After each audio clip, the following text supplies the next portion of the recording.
राजस्थान में bronze age, हमने palaeolithic, Mesolithic, उसके बाद चालकोलिथिक एजेस देख ली थी। अब ब्रॉन्ज एज देखते हैं। ब्रॉन्ज एज मतलब वो एज होती है जब मनुष्य कॉपर में टिन मिलाने का जो कला होता है वो सीख गया था, मेटलर्जी सीख गया था, थोड़ी एडवांस हो गया था। इस जो टाइम की जो सिविलाइजेशन है ना, वो कोइंसाइड करती है इंडस वैली सिविलाइजेशन से, या हड़प्पन या सिंधु श्रावस्ती सिविलाइजेशन भी बोल सकते हैं, क्योंकि इस टाइम पे पूरे भारत में नॉर्थ वेस्ट में आईवीसी का प्रचलन था एक तरीके से। उसी के दो मेजर सेंटर्स जो राजस्थान में पाए जाते हैं वो एक तो है कालीबंगन और एक सोथी। कालीबंगा जो है वो हनुमानगढ़ ज़िले में स्थित है। उस टाइम जब कालीबंगा को डिस्कवर किया था ना 1952 में, तब वो गंगानगर में स्थित था। आज वो हनुमानगढ़ में है। ये घग्गर नदी के पास एक स्थान था। कालीबंगा का मतलब होता है पंजाबी में ब्लैक बैंगल्स, क्योंकि यहाँ से काली चूड़ियाँ मिली हैं, इसलिए इसको कालीबंगा बोलते हैं। सबसे पहले एलपी टेसीटोरी थे, उन्होंने कालीबंगा के बारे में बताया था कि हाँ ये सिविलाइजेशन जो आईवीसी से जुड़ी हो सकती है या ऐसे वैसे, उन्होंने कल्पना की थी। इस सभ्यता को ढूंढा औपचारिक रूप से अमलानंद घोष ने था। उनके साथ 17 व्यक्तियों का एक ग्रुप था। ये सब एएसआई से एसोसिएटेड थे। इन्होंने सबसे पहले कालीबंगा का एक टाइप का सर्वे किया था और देखा था कि यार ये सभ्यता जो है इसे हमें उत्खनन करके देखना चाहिए, we can find something good here. उस टाइम पे एएसआई के डायरेक्टर थे माधव स्वरूप वत्स, और फिर अमलानंद घोष जो होते हैं ना, वो माधव स्वरूप वत्स के बाद 1953 में बन जाते हैं एएसआई के डायरेक्टर। एक्सकवेट इसको किया गया था 1961 से 69 के बीच में, और 5 स्टेजेस बेसिकली 5 लेवल्स मिले हैं इसको जब हमने उत्खनन किया है। और इसमें इन्वॉल्व थे prominent archaeologist like BK Thapar and BB Lal. Aurel Stein जो है उन्होंने घग्गर नदी का भी सर्वे किया था। ठीक है। दशरथ शर्मा के अनुसार कालीबंगा जो था ना वो 3rd कैपिटल था हड़प्पा सिविलाइजेशन का। इतना इंपॉर्टेंट है। फर्स्ट हम मानते हैं मोहनजोदड़ो को, सेकंड हम हड़प्पा को, थर्ड हम कालीबंगा को मानते हैं अकॉर्डिंग टू दशरथ शर्मा। ऐसा क्यों? 1947 से पहले आईवीसी के सारे जो स्थल थे ना वो पाकिस्तान में चले गए हमारे, हमने जितने भी खुदाई की थी, चाहे वो हड़प्पा हो चाहे वो मोहनजोदड़ो हो। फिर भारत में क्या नए सिरे से आईवीसी साइट्स हमने ढूंढना स्टार्ट की, क्योंकि हमारा पूरा काम चला गया था। तो रोपर ऐसा पहली जगह मिली थी हमको, पहला ऐसा स्थल खोजा गया था जो आईवीसी से मेल खा रहा था कि हाँ ये आईवीसी की एक साइट हो सकती है। और रोपर के बाद दूसरा जो बड़ा स्थल जो हमने खोजा था वो कालीबंगा ही था, और रोपर से ज़्यादा इंपॉर्टेंट कालीबंगा था, उसके लेवल ज़्यादा अच्छे थे। तो इसीलिए दशरथ शर्मा कहते हैं कि कालीबंगा 3rd कैपिटल है हड़प्पा सिविलाइजेशन का। 1985 और 86 में सरकार ने यहाँ पे एक संग्रहालय बनवा दिया था, ताकि जो यहाँ की जो चीज़ें मिली हैं खुदाई में उसको संरक्षित किया जा सके। कालीबंगा से जो हमने खुदाई की है ना वो 5 लेवल्स में उससे एविडेंसेस मिले कि हमने पहले खोदा, फिर 2, 3, 4, 5 लेवल तक गहरी है, यानी कि ये काफ़ी पुरानी साइट ऑक्यूपेशन है। सबसे पहले बात कर लेते हैं कि 2 मेजर डिविजन्स क्या हैं इन स्टेजेस के या इन लेवल्स के। जो फर्स्ट और सेकेंड लेवल है ना जो हमने खोदा है, यानी कि जो सबसे नीचे नीचे है, ये है प्री हड़प्पन, यानी कि यहाँ पे ऐसे हमको साक्ष्य देखने को मिलते हैं जो इंडस वैली सिविलाइजेशन से पूरे मैच नहीं करते हैं।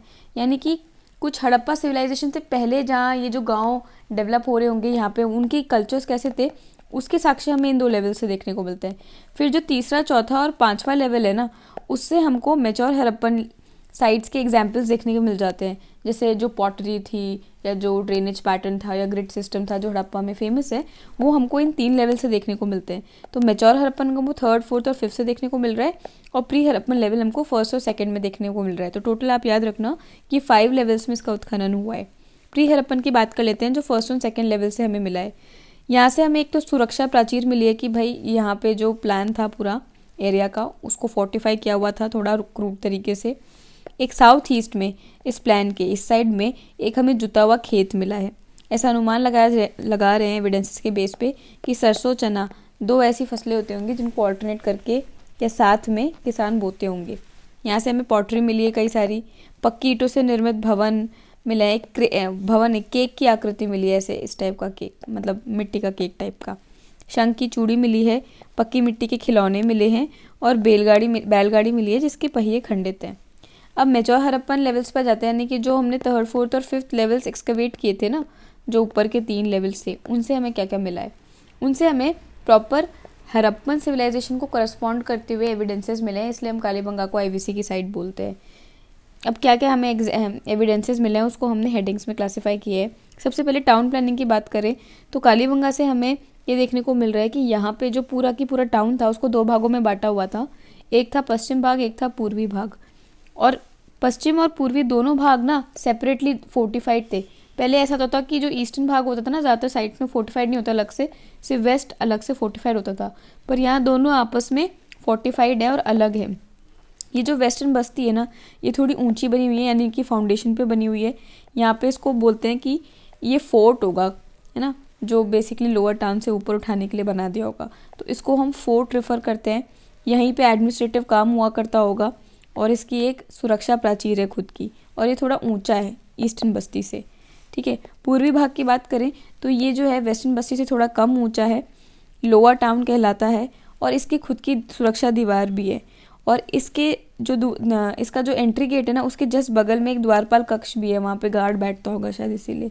तो ये देख लिया हमने कि कैसे हड़प्पा में सारी साइड्स में सिर्फ ईस्ट अलग फोर्टिफाइड नहीं होता था, वेस्ट फोर्टिफाइड होता था। बट यहाँ पे अलग ये है कालीबंगा में कि हमको दोनों को अलग अलग फोर्टिफिकेशन में देखने को मिल रहा है। यहाँ पे जो रोड्स थी वो आपस में आके 90 डिग्री पे कट करती हैं। आप जयपुर की रोड देखोगे ना, वो भी ऐसे ही बनाई है जयसिंह ने कि 90 डिग्री पे आके कट करें ग्रिड पैटर्न टाइप में। जो डोर के होम्स थे वो रोड पे सीधे खुलते नहीं थे प्राइवेसी के लिए। ऊंचे ऊंचे चबूतरे बने थे मुख्य सड़क के किनारे, हो सकता है वो बाजार हो एक तरीके के। ईंटें जो थी वो देखे तो वो कच्ची भी थी और पक्की भी थी। कच्ची तो मकान निर्माण में यूज़ होती थी, और पकी हुई ईंटों को ड्रेन्स बनाने के काम लिया जाता था, क्योंकि ड्रेन्स में वो गीली हो जाएंगी तो ख़राब जल्दी होंगी। और इसके अलावा जो ये नालियाँ थी ना, वो हमें लकड़ी की भी मिली हैं कालीबंगा से। कई घरों से हमें चबूतरों के साक्ष्य मिले हैं। यहीं से हमको ओल्डेस्ट एविडेंस ऑफ अर्थक्वेक मिलता है, क्योंकि कई ऐसे घर मिले हैं जिनकी दीवारों पे ना क्रैक्स थे। तो वो क्रैक्स इसलिए आए होंगे ना क्योंकि अर्थक्वेक आया होगा। इसके अलावा वेल्स मिली है हमको कई सारी, जो हर घर के आसपास से, तो कुओं का निर्माण व्याप्त था। रिचुअल्स की बात करें तो हमें यहाँ से 7 अग्नि वेदिकाएँ मिली हैं, फायर ऑल्टर्स, जिनमें ना कुछ हो सकता है उनका रिचुअलिस्टिक सिग्निफिकेंस रहा हो। युग्मित शवाधान मिला है, यानी कि कपल बरियल मिला है। भूकंप के एविडेंसेस हमने देख ही लिए थे, जो अर्लीस्ट एविडेंस हैं। 3 प्रकार के शवाधान मिले हैं, आंशिक, पूर्ण और एक और होता है जो मैंने लिखा नहीं है। यहाँ से अंडाकार कब्र भी मिली है ओवल टाइप की, और कपल बरियल तो है ही। चिकित्सा की बात करें तो हमें एक ऐसा शव मिला था जिसमें बच्चे की खोपड़ी में 6 छेद हो रखे थे। तो एक किसी तरीके की सर्जरी करने की शायद कोशिश की गई होगी एंशिएंट टाइम में। हैंडीक्राफ्ट में यहाँ से हमें एक मृण मूर्ति मिली है बैल की, जो भागते हुए दिख रहा है। हमें रेड पॉटरी मिली है, उसके अलावा काले और लाल करके उसके ऊपर डिज़ाइंस बने हुए हैं रेड कलर पे। इसमें बेलनकार मोहर मिली है, तांबा के उपकरण मिले हैं, ज़्यादा नहीं मिले तो इसलिए हम इसको प्रॉपर कॉपर सिविलाइजेशन नहीं बोलेंगे। वृषभ मूर्ति मिली है, हाथी दांत का कंगा मिला है, शंख के आभूषण और मिट्टी की चूड़ियाँ मिली है। एक्सपोर्ट की बात करें तो यहाँ पे जो पॉटरी वगैरह होती थी ना, वो थोड़ी अच्छी डेवलप्ड लेवल पे थी, तो वो एक्सपोर्ट भी होती होंगी। और ज़्यादातर एक्सपोर्ट शायद हड़प्पा को ही जाता होगा, जैसे अनाज हो गए, मनके हो गए, तांबा हो गया, एटसेट्रा। ठीक है, और जो यहाँ पे हमने देखा था ना बेलनकार मोहर मिली है, सिलिंड्रिकल सील्स, तो ये हमें मेसोपोटामिया से भी काफ़ी मिलती है। तो हो सकता है कालीबंगा और मेसोपोटामिया भी ट्रेड करते हो आपस में इनडायरेक्टली, जिसका प्रोडक्ट हमें मेसोपोटामिया की सील यहाँ पे मिले। डिक्लाइन कैसे हुआ है सभ्यता का?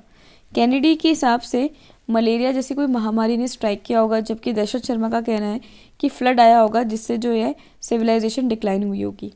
ये तो हो गई बात कालीबंगा की। अब एक सोथी कल्चर भी है, ये फेमस है, ये भी फेमस है आईवीसी का साइट होने के लिए राजस्थान में। ये जो सोथी कल्चर है बेसिकली बीकानेर के आसपास की सभ्यता थी, और ऐसा माना जाता है कि अमलानंद घोष बोलते हैं कि हड़प्पा का उद्गम स्थल ना ये सोथी कल्चर ही रहे होंगे। यानी कि आपको हड़प्पा में जो विकसित फीचर्स दिखते हैं ना, पॉटरीज टाइप की हो गई, मेजरमेंट ब्रिक्स के ऐसे हो गए, 1:2:4 के हो गए, ट्रेड ऐसा हो गया, तो उससे पहले भी तो कुछ हुआ होगा ना, उसकी भी तो एक बिगनिंग फेज होगी। तो अमलानंद घोष जो है वो उसको सोथी कल्चर से ट्रेस करते हैं कि बीकानेर के आसपास के जो ये गाँव है ना, इनको देख के ऐसा लगता है कि हड़प्पा की बिगनिंग हो सकते हैं। इसको इन्होंने कालीबंगा 1 भी बोला है। उसके 2 मेन सेंटर्स रहे हैं, सावड़िया और पूगल।